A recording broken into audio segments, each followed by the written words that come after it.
no se note sino el amor. Ver crecer a este papá, a este señor, a este joven, ¿cómo no va a declarar uno la gloria del Señor? Santiago, Dios tiene grandes cosas y este año el Señor te va a utilizar en las naciones de la tierra. Quiero que lo sepas. Bueno, en el nombre de Jesús, junto con tu familia y tus hijos. Amén. Lo recibo en el nombre de Jesús. Así va a ser. ¿Quién es el primero? Jesús. ¿Y dónde lo dice? En la palabra. ¿Y quién es la palabra? Cristo. ¿Y quién es el primogénito? ¿Y quién es antes de la creación? ¿Y el original quién es? ¿Y nuestra identidad está en quién? Porque somos hijos de Dios, cristianos. Así que qué lindo que empieza el año lloviendo y goces en eso, porque eso evita que haya racionamiento. Qué pereza de racionamientos. El otro día llegué a la casa de mi mamá y no había agua. Qué duro. Y la palabra es agua de vida, ¿cierto? Imagínense que racionalizaran la palabra. Qué duro, ¿no? Y ese corderito que está ahí pintado, ¿qué haría sin agua? ¿O qué pasa cuando el ganado no tiene agua? Se muere. En Colosenses 1, 15 al 16 dice, en esta versión que tengo aquí, dice que Cristo es el Hijo de Dios y existe desde antes de la creación del mundo. Él es la imagen del Dios que no podemos ver. O sea, Él representa la imagen de Papá Dios. Y por medio de Él Dios creó todo lo que hay en el cielo y en la tierra. Ojo, todo lo que hay allá arriba en el cielo, en esa superficie que no podemos traspasar, y lo que hay aquí en la tierra donde todo lo podemos ver, todo eso fue creado a través de Cristo, lo que puede verse y lo que no se puede ver. Y también los espíritus poderosos que tienen dominio y autoridad. Dice, en pocas palabras, Papá Dios creó todo por medio de Él y para Él. ¿Quién es el original? Cristo. Nuestro diseño original está en Cristo. Haga un símil con esto. ¿Quién creó los carros Ford? Henry Ford. No fue primero el carro Ford. Primero fue el nacimiento del señor Henry Ford para que existieran los carros Ford. Primero fue el creador Cristo para que existiéramos los cristianos. Él fue antes de que toda la tierra existiera. Él fue el que puso en orden toda la creación cuando todo estaba en desorden. ¿Por qué empezamos a hablar del primogénito de esta manera y de las primicias? Porque Él es las primicias de todo. Él fue el primero en morir por la humanidad y es el autor y el consumador de la fe, es decir, Él se inventó la fe y Él consuma la fe. Además, en Cristo fuimos creados, además junto a Él fuimos crucificados y junto a Él fuimos resucitados. Si no nos identificamos este nuevo ciclo que empieza ahora en Cristo, va a ser muy difícil tener identidad como hijos de Dios.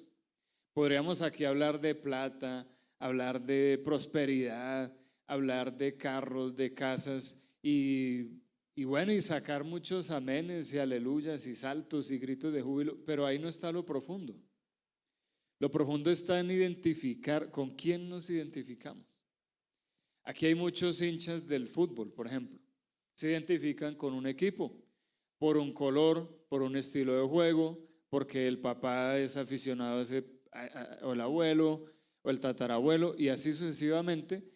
¿Por qué nos identificamos con Cristo? ¿Quién es el primogénito? Es importante conocer quién es el primogénito. Y si vamos a Apocalipsis, muchos de ustedes han cantado que Cristo es el centro. O hemos orado, Señor, sé el centro. ¿Y dónde está eso en la palabra? En Apocalipsis 1:13 dice que en medio, diga fuerte, diga, en medio, diga otra vez, en medio de los candelabros estaba ¿quién? Alguien con aspecto de un hijo de hombre. ¿A quién se refiere? A Jesús. Vestido con una túnica que le llegaba hasta los pies y ceñido con una banda de oro a la altura del pecho. ¿A quién se refiere ahí la palabra? A Jesús. ¿Estaba en dónde? ¿En el extremo? ¿En la izquierda? ¿En la derecha? No estamos hablando de política, tranquilos. Estaba en el centro, en el centro.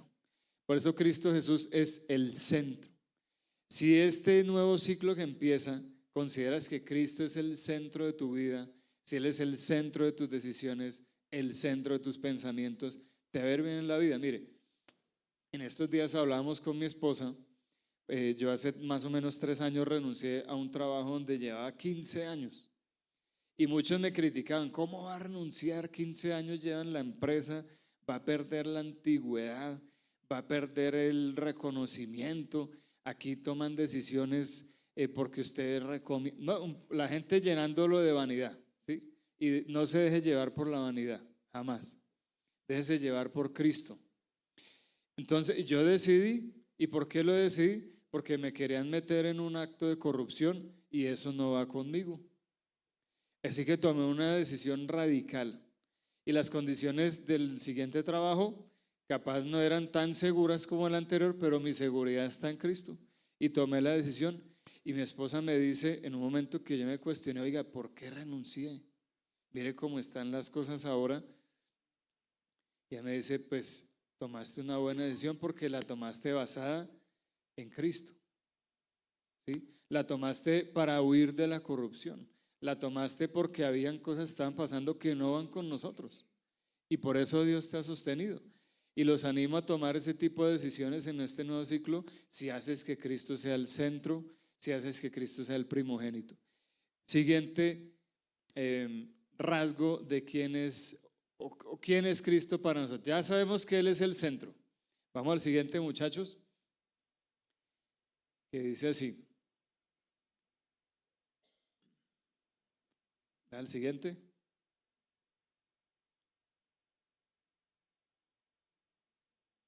En Cristo somos coherederos. Mire, la palabra primogénito viene del griego prototokos. Muy fácil de pronunciar esa palabra. Prototokos. ¿Qué significa en el griego prototokos? Significa alguien quien tiene liderazgo y herencia. Cuando la palabra es escrita en Colosenses, en 1 Colosenses 15, y se refiere al primogénito, el original griego que dice allí es prototokos, ¿sí? Que es alguien con liderazgo y herencia. Tú tienes liderazgo y tú tienes herencia por ser hijo de Dios. Ahorita la pastora oraba que seamos cabeza y no cola. Cuando somos coherederos en Cristo, quiere decir que todas las promesas que Él dejó ahí escritas nos pertenecen. A veces nos cuesta creer que somos merecedores de tanto. Por nuestra cultura colombiana, nuestro dicho popular que dice, y usted tiene que reprender ese dicho en su vida, que dice, eso tan bueno no dan tanto. ¿Se acuerda que inclusive hicimos una película aquí en Colombia que se llamaba así, eso tan bueno no dan tanto? En San Andresito dicen eso tan bueno no dan tanto, por eso uno regatea lo de 100,000 y termina en 10,000 pesos. Porque eso tan bueno no dan tanto. Pero ese no es el reino de Dios. El reino de Dios es diferente. Somos coherederos en Cristo.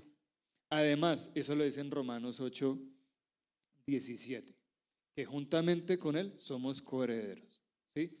Sepa que usted es coheredero. Cuando en Isaías dice no temerás, y esa promesa le hizo Dios a través de su Hijo, sepa que somos sus hijos, coherederos en Cristo. Luego esa herencia me pertenece, la herencia de poder, de reino, de salud, de sanidad, de libertad financiera, de libertad emocional, me pertenece. ¿Por qué nos cuesta creer estas promesas?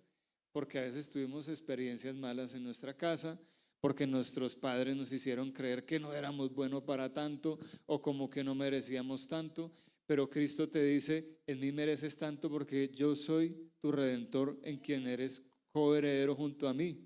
Tranquilo, vas conmigo. Haga de cuenta que usted va a una gran finca, aquí en Cundinamarca, aquí en La Vega, finca de 10,000 hectáreas, y usted va en el carro con el dueño, usted es el copiloto, y la única manera de entrar ahí es que el dueño se baje del carro y diga, él viene conmigo. Qué chévere cuando usted entra a un lugar y dicen, es que él viene conmigo. Mire, cuando usted va a un hospital a visitar los enfermos y no le dan entrada, pero el cirujano de turno, el jefe del pabellón dice, es que él viene conmigo. Usted se siente que tiene VIP ahí en todo. Usted tiene VIP en el reino de Dios aquí en la tierra. Y después dice que estamos escondidos con Cristo, en Dios. No, esto no es para escondernos y decir, no, yo ya no evangelizo porque estoy escondido en Cristo. O para decir, no, en mi empresa yo no hablo de Cristo porque estoy escondido. Este escondido es protección.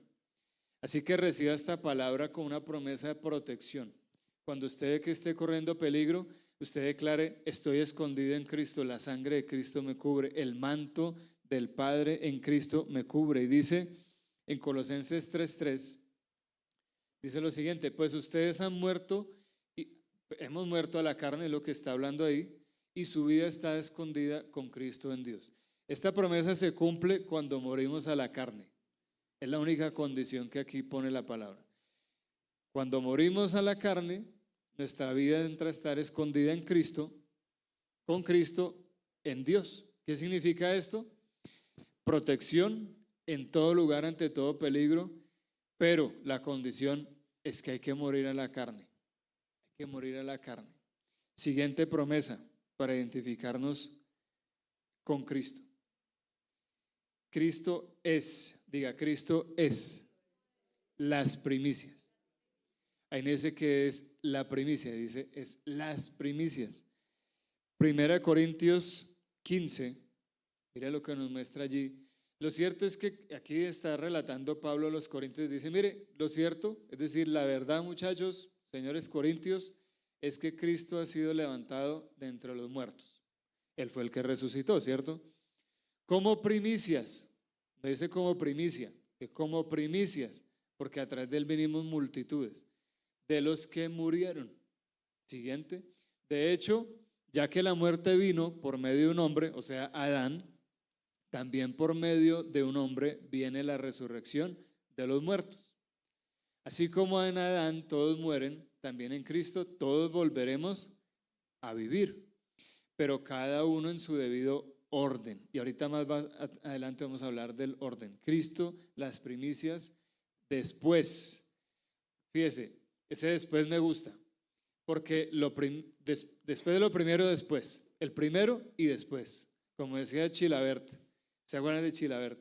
Decía, primero el campeón y después los perdedores, decía. Él tenía un ego también muy importante. Pero me gusta que la palabra dice después. O sea, primero lo primero y después el resto. Así tenemos que vivir este año. Primero lo primero y después el resto. Cuando Él venga, los que le pertenecen. Siguiente característica, muchachos. En Él fuimos crucificados. Esto no le gusta a muchos, porque nos lo han explicado de una forma terrorífica, religiosa, legalista. Hemos sido crucificados. ¿Qué significa que hemos sido crucificados en Cristo? Que hemos dicho, ya no sea mi carne, sino tu espíritu en mí, que seas tú gobernando sobre mí y que tu señorío sea sobre mí y que sea tu voluntad y no la mía. He sido crucificado con Cristo, dice Pablo allí en Gálatas 2:20. Y ya no vivo yo, sino que Cristo vive en mí. Lo que ahora vivo en el cuerpo, lo vivo por la fe en el Hijo de Dios, quien me amó y dio su vida por mí. ¿Quién dio la vida por nosotros? Él murió y es el único sacrificio suficiente por toda la humanidad. Yo tenía una mala maña hace unos años y le quiero contar esto para que no cometa ese error. Yo tendía a vivir una vida sacrificial y esa palabra no existe en el diccionario, no la vaya a buscar.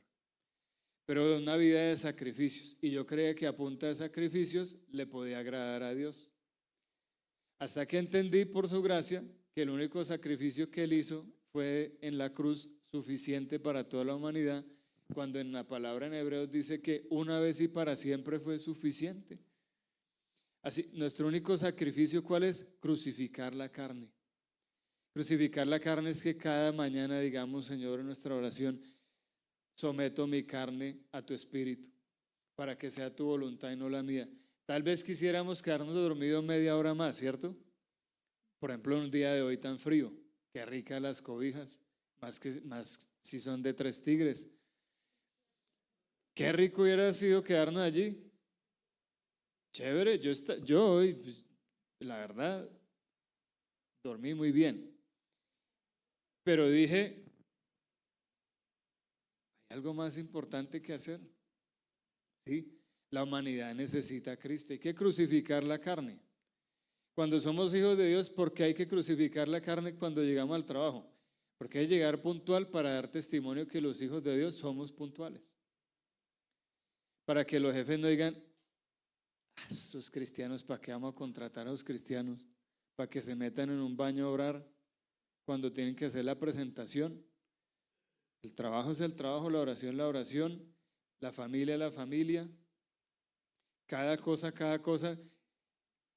Decía un trovador en estos días que estuve en el eje cafetero, estaba echando una trova deliciosa y dijo, y todos los esposos, lo primero que hacen al amanecer, que es ver su celular.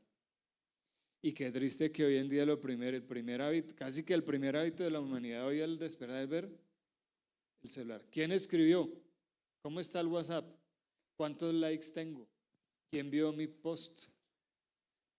Lo primero que vamos a hacer, y eso sí que es una crucifixión en la carne, que abrimos el ojo, Señor, gracias. Una alabanza, una adoración, una oración. Ese primer paso es lo que te da vigor para el resto del día. ¿Sí? Siguiente característica, ya sabemos que con Cristo hemos sido crucificados. Ahora, también sabemos que en Él fuimos resucitados.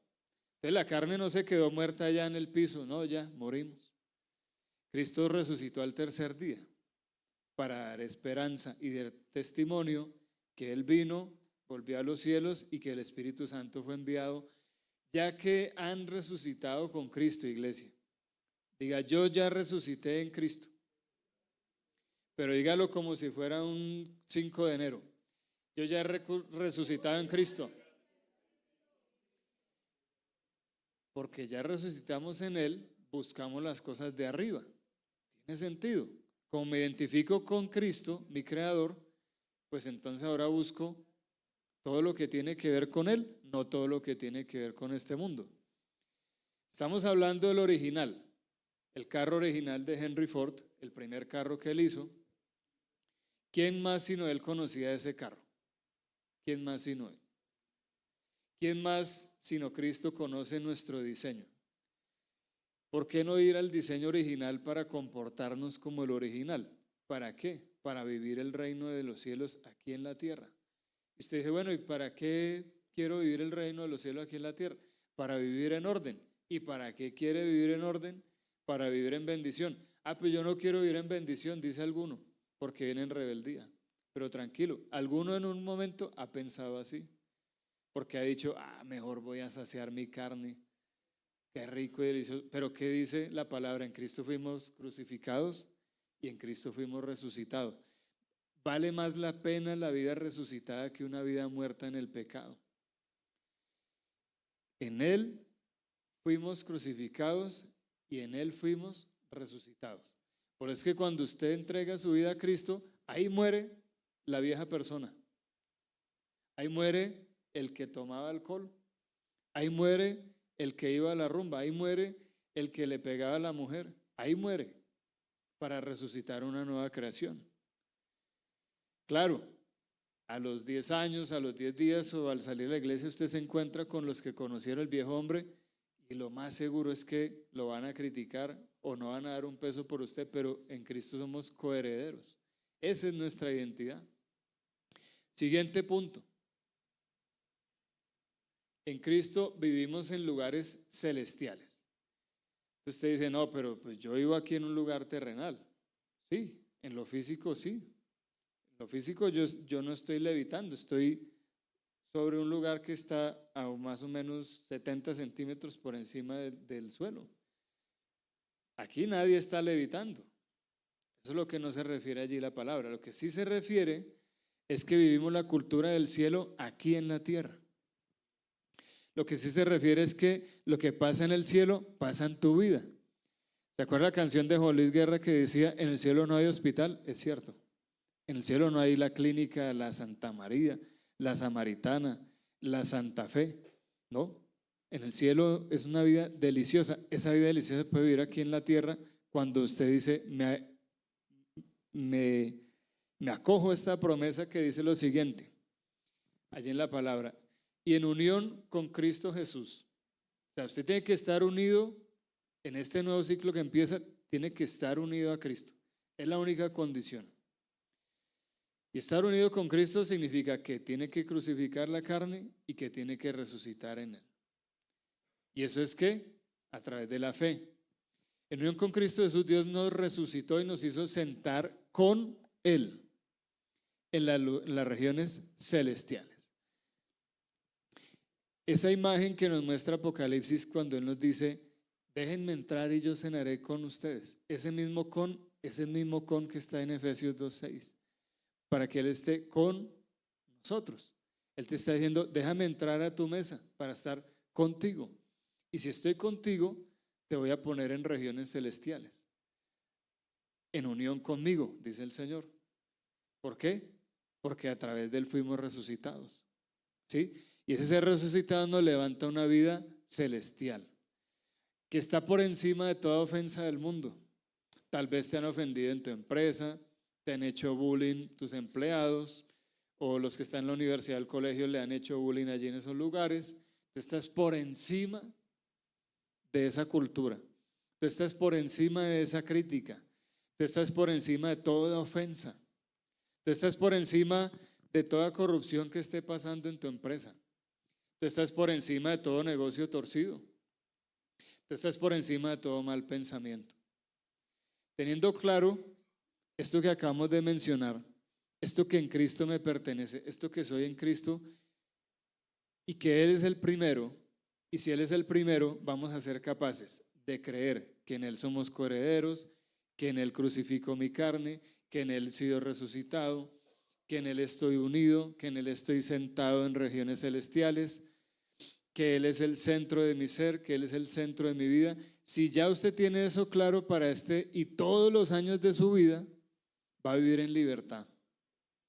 No lo digo yo, lo dice la palabra de Dios.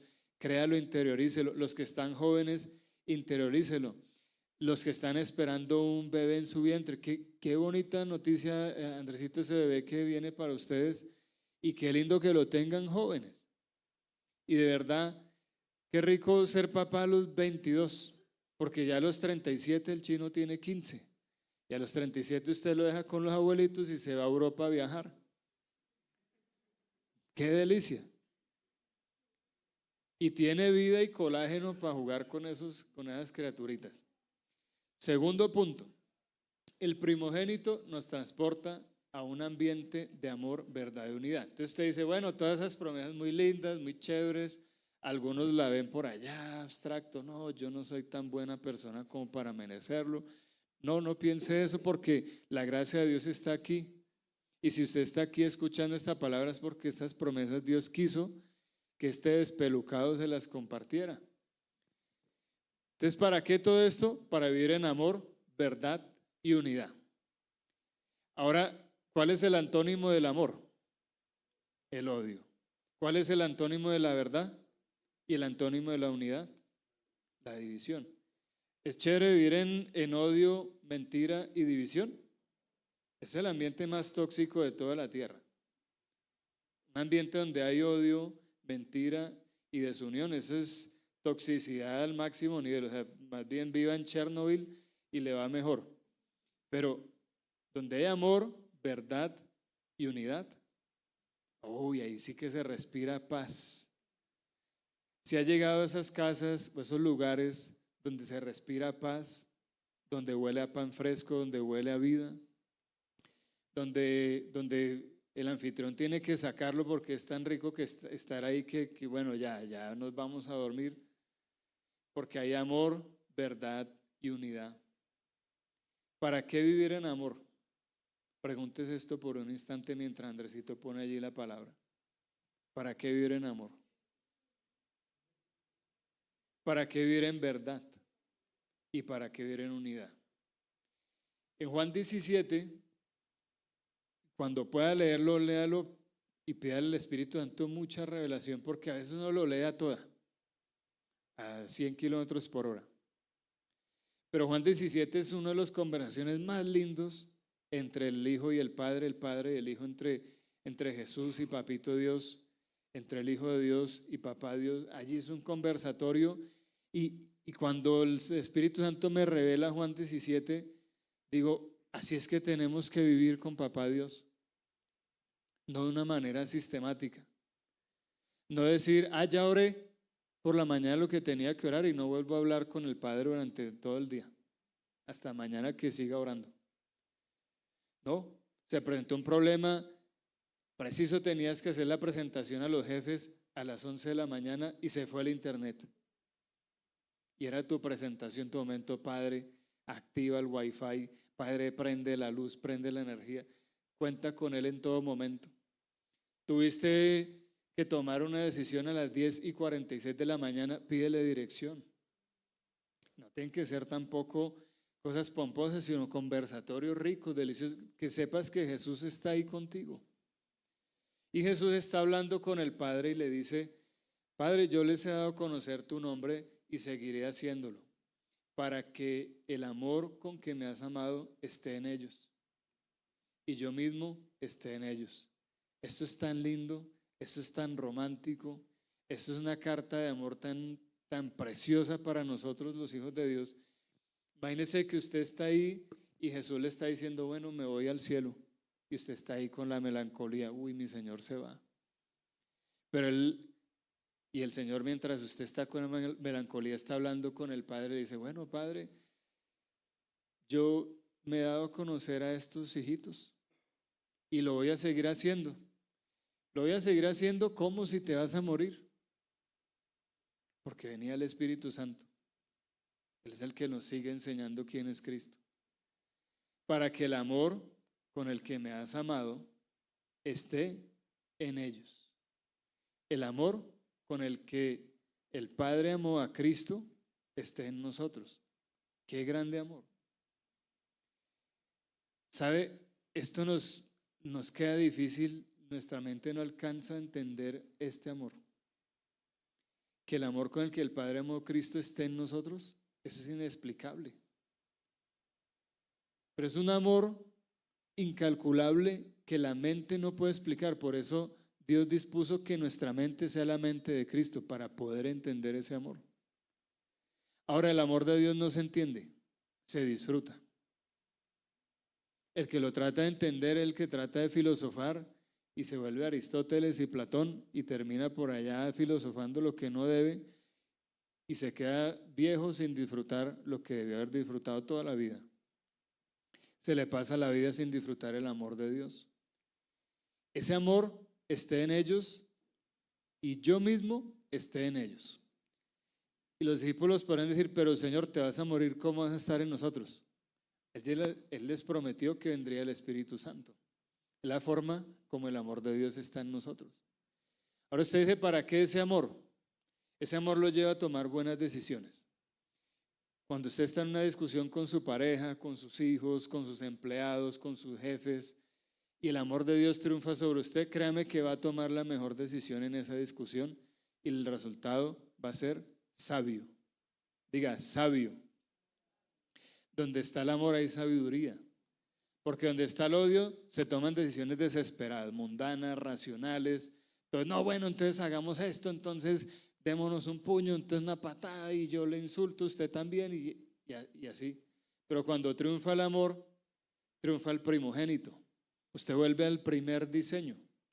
Cuando triunfa el odio, usted se va al último diseño, al diseño de consecuencia del pecado de Adán. Pero cuando usted decide bien en el amor, se va al diseño original, a como Dios creó el mundo, a como Dios dispuso que fuera la tierra, ¿sí?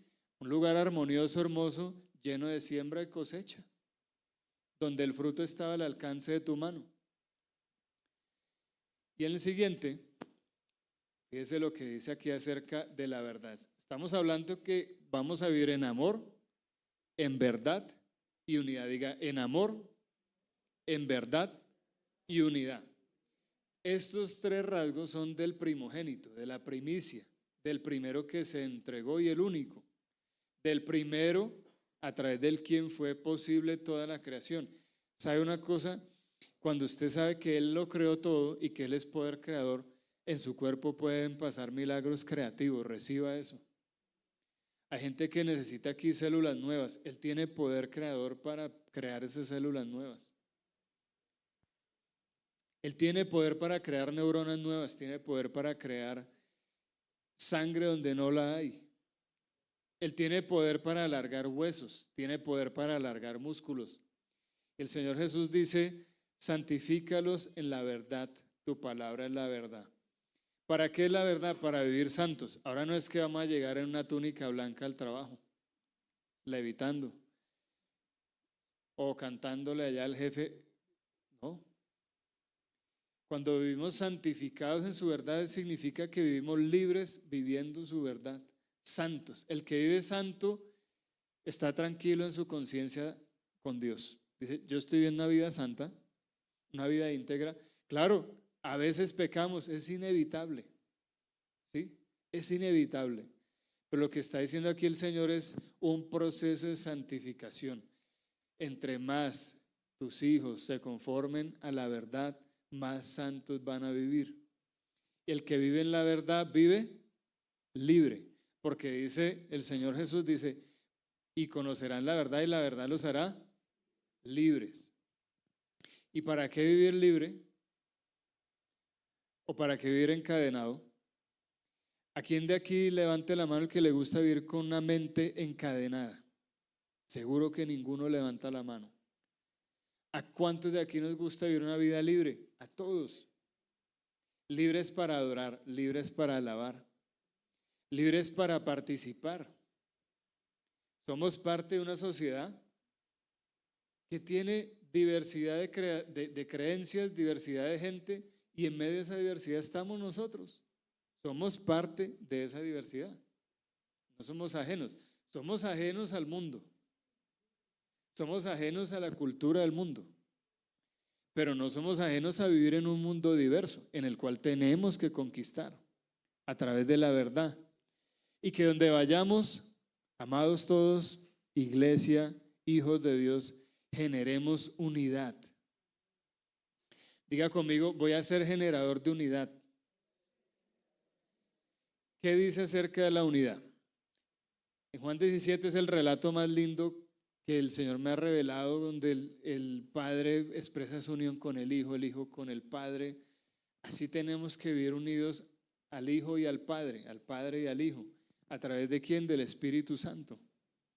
Esa unidad perfecta. Vamos al siguiente punto acerca de la unidad, que dice en Juan 17:21. Juan 17:21 dice lo siguiente.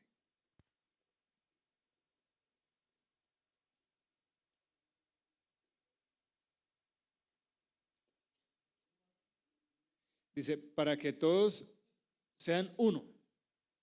¿Sí? La unidad es uno.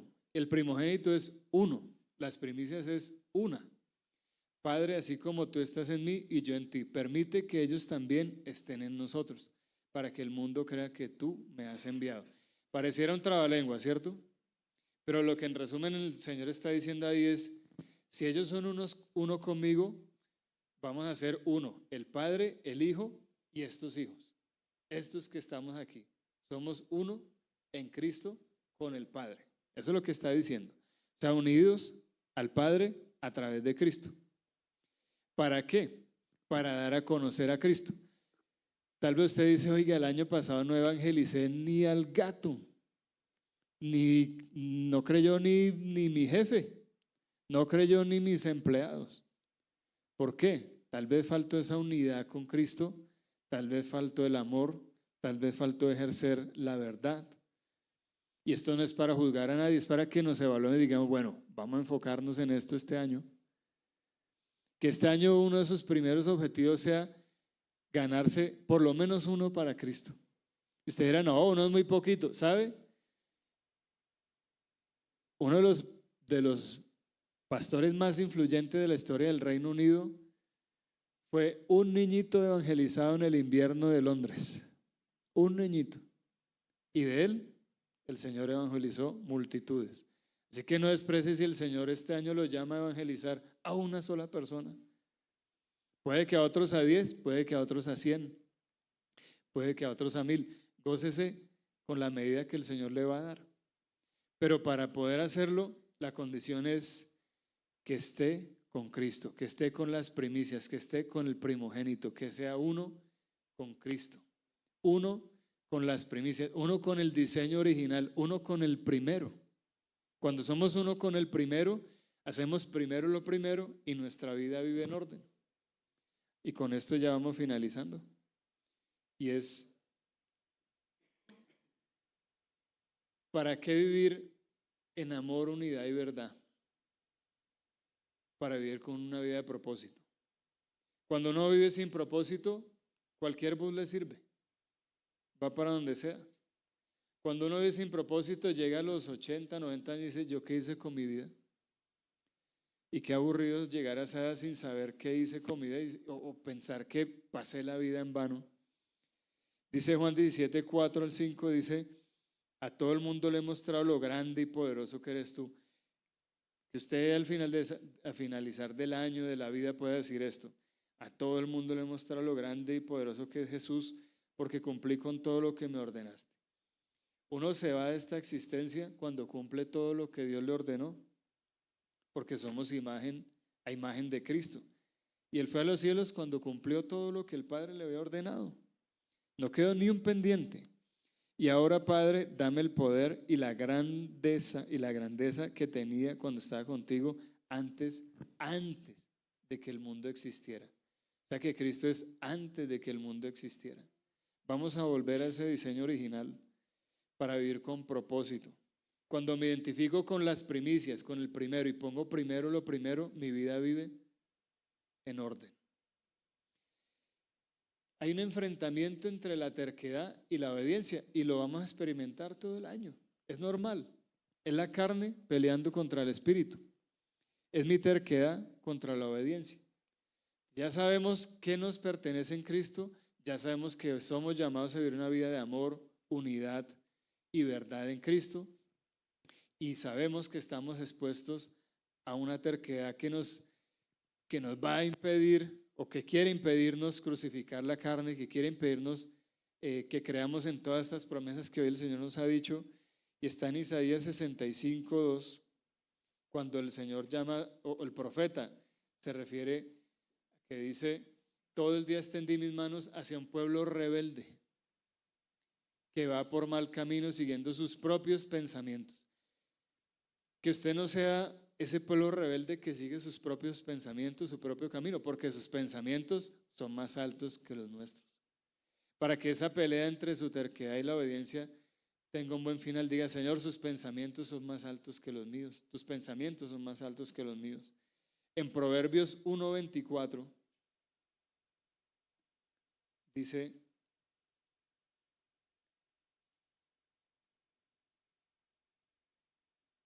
yo los llamo, pero usted no me responde, les hago señas, pero ustedes no me hacen caso. Que no seamos de esos, que el Señor está diciendo, por ahí no es, esa decisión no es, esa decisión no te conviene. Y no, pero Señor, es que esto es lo que yo quiero, es lo que Él quiera. En Isaías 31 dice lo siguiente. El Señor ha dictado esta sentencia. Hay de los hijos rebeldes que ejecutan planes que no son míos, que hacen alianzas contrarias a mi espíritu, que amontonan pecado sobre pecado. Traigámoslo a la vida actual. Planes que no son míos. Me voy del país. ¿Por qué? Porque quiero. ¿Y el Señor quiere? ¿Ya le preguntaste? Voy a montar una nueva empresa porque me cansé de tener jefes. Todo el mundo se cree mi jefe. Estoy cansado de eso. Orgullo. Eso es orgullo. Entonces te vas, renuncias, montas una nueva empresa y te va mal. ¿Por qué? Porque no era un plan del Señor. Porque hiciste alianza con alguien que te dijo, ¿usted qué hace ahí? obedezca y obedezca a sus jefes, no hacen sino someterlo. Parece un esclavo, parece el Moisés, esclavo de los egipcios. Y le empiezan a llenar la mente, ¿cierto? ¿Usted qué hace ahí de empleaducho? ¿Se ha escuchado ese dicho? Eso es orgullo, rebeldía. Y usted empieza, oiga, sí, me voy a aliar con esta persona, es un gran empresario, tiene plata. Y se alía y le va mal, lo tumban, porque no era un plan mío, dice el Señor, porque hiciste alianzas contrarias a mi espíritu, dice el Señor, que amontonan pecado sobre pecado. ¿Sabe cuándo se amontona pecado sobre pecado? Cuando usted se reúne en un lugar, en una sala, a hablar chisme contra el ausente. Eso amontona pecado sobre pecado. Es que este tipo no hace sino, es que qué malas decisiones que toma esa pareja, es que esos son unos no sé qué, es que mírelo, tanto que dicen que cristiano, ahí está amontonando pecado sobre pecado. Y sabe, la consecuencia no es contra el protagonista del chisme, la consecuencia es contra ti, ¿sí? Porque estás amontonando pecado sobre pecado. Cuando usted esté en un ambiente donde empiecen a chismear de alguien, usted diga, me paro de esta mesa, me paro de esta sala. O si quieren hablar mal de esa persona, llamémoslo y que esté aquí y le decimos lo que le tenemos que decir. Tenga ese carácter.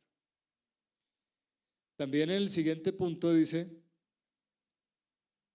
acerca de la pelea entre la terquedad y la obediencia, se soluciona cuando el Señor dice, porque mis pensamientos no son los de ustedes ni sus caminos son los míos, afirma el Señor.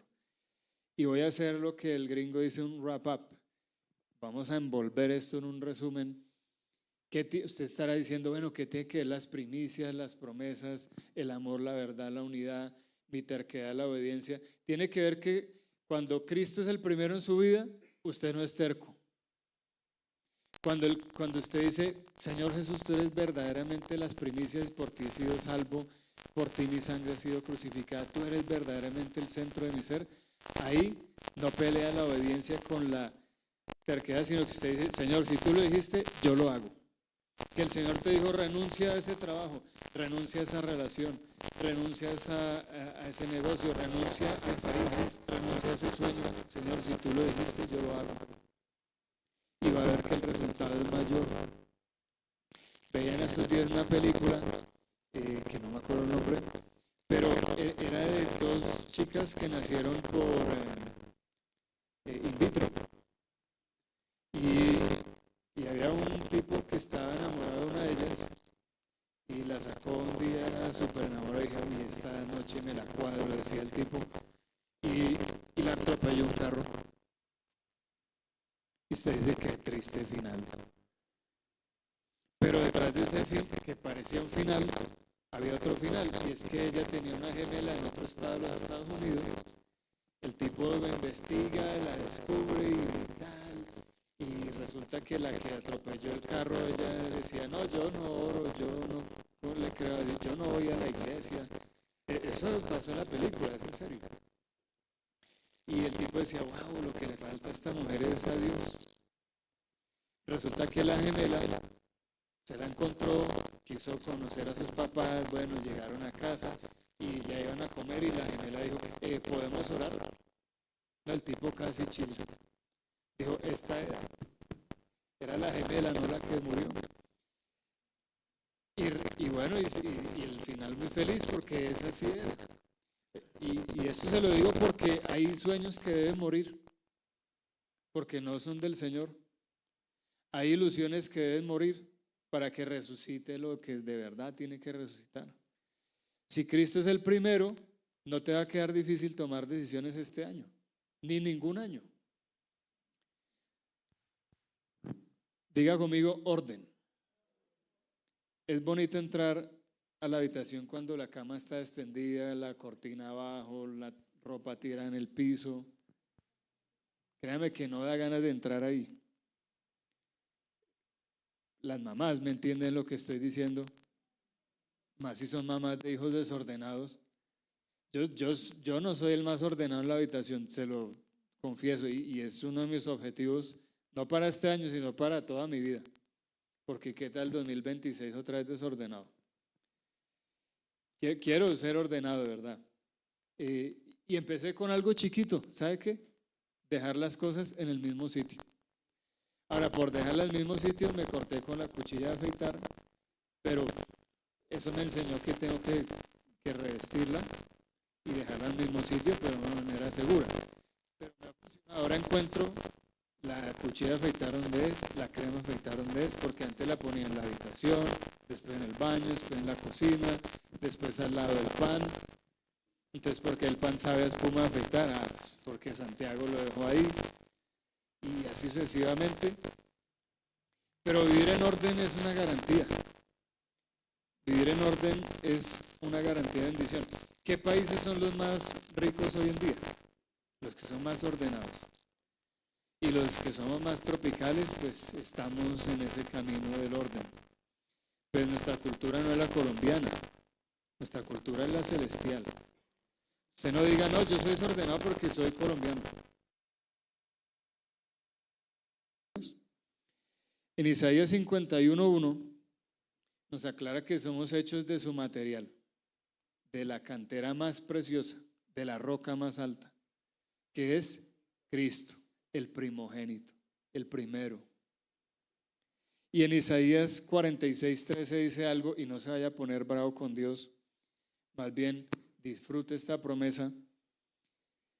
Dice, pero pronto vendré a salvarlos, ya no me demoraré más, yo le daré a Jerusalén la salvación y mi honor al pueblo de Israel. Y vamos a Andresito, vamos al Isaías 46:13, ustedes tienen otra versión, donde dice el Señor, dice el Señor afirma, voy a poner orden hoy, diga hoy. El día no es mañana, el día del orden es hoy. Empiece a vivir su día en orden hoy. Empiece a vivir su vida en orden hoy. El orden es que Cristo Jesús es el primero y después el resto. Vivamos así pensando y no vamos a tener conflicto con ninguna decisión. Primero Cristo, después mi familia y después el ministerio, después el trabajo. Si usted tiene claras sus prioridades, va a vivir en orden. Vivir en orden en lo financiero también. Apenas le llegue el salario, que su primer giro sea el diezmo y la ofrenda. Porque es que uno no se come la semilla. Esa costumbre de ay, Dios entiende. Eso que era el diezmo, voy a pagar con el diezmo la luz y después se lo repongo al Señor porque Él entiende. En cambio, la ETV y el EMSA no. Pero por encima de EMSA, aquí se llama EMSA la electrificadora. En él. Bueno, EMSA es en Villavo. Y es muy mala empresa. Siempre se va la luz. Pero que no se nos vaya la luz de Jesús. Eso sí. Que vivamos en orden. Vivir en orden es dar cada paso en orden, tener la habitación en orden, tener tus ideas en orden, hablar en orden. Es rico hablar con gente que tiene su mente en orden, porque la que tiene en desorden grita, vomita malas ideas, perdón decirlo así. Qué rico es hablar con gente que tiene la vida en orden. En el orden de Dios, el Padre, el Hijo, el Espíritu Santo, nosotros sus hijos. Finalizo con un consejo, tómelo para este año y es,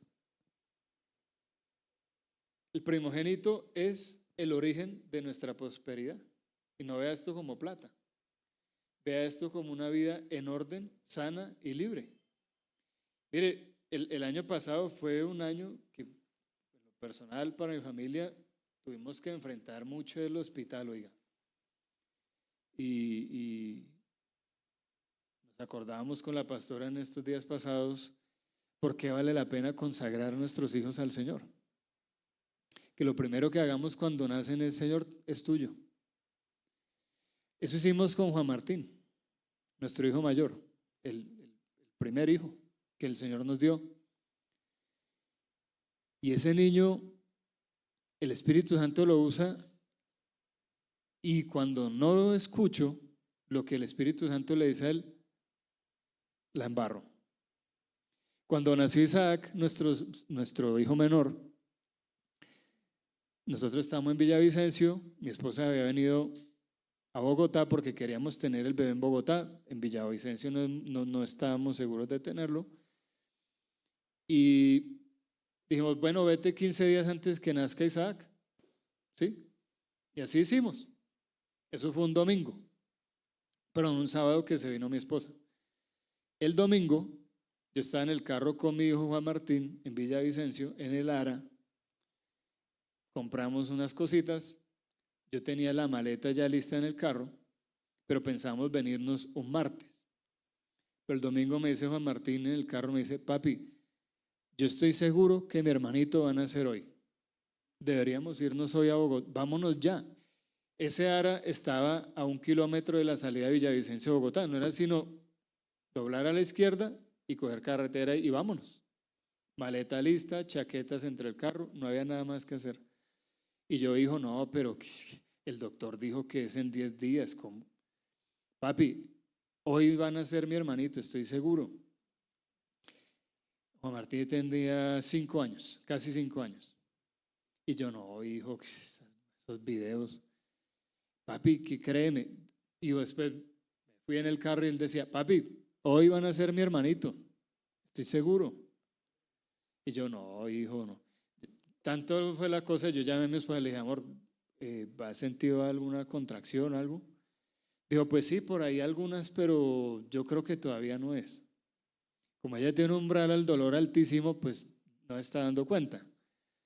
En la tarde, a las 7 de la noche, me llama ella, no, me tocó acostarme porque sentí unas contracciones muy duras, pero yo creo que todavía no es porque el médico dijo que en 10 días. Y Juan Martín escuchando, papi, vámonos a Bogotá, mi hermanito. Y papi, ya, vámonos a dormir, ya. Nos dormimos y a las 11:53 me llama la tía de mi esposa. Me dice, ay, Santi, es que ya las niñas ya van camino a la clínica. Claro, yo estaba así, quedé así. Y nos empacamos en el carro y nació Isaac. A Isaac le dio una convulsión hace unos días y han sido unos días extraños, pero como creemos en el primogénito, el Señor nos salvó y a través de una oración hizo un milagro en Isaac. Isaac no estaba con un comportamiento normal y mi esposa había tenido una pesadilla en octubre, no por ser octubre, sino que fue en octubre. Tuvo una pesadilla donde Isaac sufría y ella nos la había contado a Juan Martín y a mí. Juan Martín, muy pilo, la había escuchado y apenas vio el comportamiento de Isaac, eso fue hace unos días, dijo, estamos viendo una película normal, no estamos viendo una película de terror ni nada de eso. Es una película familiar, bonita.